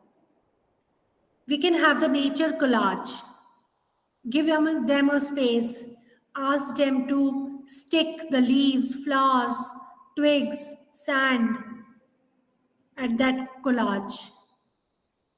Provide them the puppet theater when you can have the interactive storytelling session with the puppets. felt board stories. Provide them the felt board where they can stick the figures and tell the stories. And nature sensory bin. Every class should have the bin that has all natural material in it, like shells, seeds, stones, pebbles, leaves, sticks, so that the children can use all these things to make something. So, this was my preparation for this class. Now I'm stopping to share this, and I need to ask all of you if you have any question. Have I stopped sharing? Yes, ma'am Yes. Ma'am आपका जो presentation था बहुत detailed था like in our book constructs from theories they there are only two points and you shared so many points so can you give the slides Yeah, I'll give you the slides. ma'am coordinator sir shares the whole recording YouTube हाँ, link but मैं अपनी presents are not shared pardon? present Ma'am, can you send a PDF file? Yes, I'll send all 3 presentations to sir and sir will share it with you. okay thank you ma'am Okay, thank you, ma'am. Because these were almost 105 slides or 106 slides. So I'll share all these things with you. ma'am tried to taking notes continuously and your examples were also very interesting I was trying to note down but also that So thank you very much, Jyoti ma'am, for nice presentation. And so, dear students, as I request to the ma'am, if possible, please share the all the presentation I'll share, sir. with me, so I can share all the presentation to all the students. However, we are sharing the recorded version of the of all sessions. So I think it would be useful to all the students. And for a PPT concern, as ma'am earlier told that she have prepared all the presentation through the study material, which is available on IGNOU eGyankos.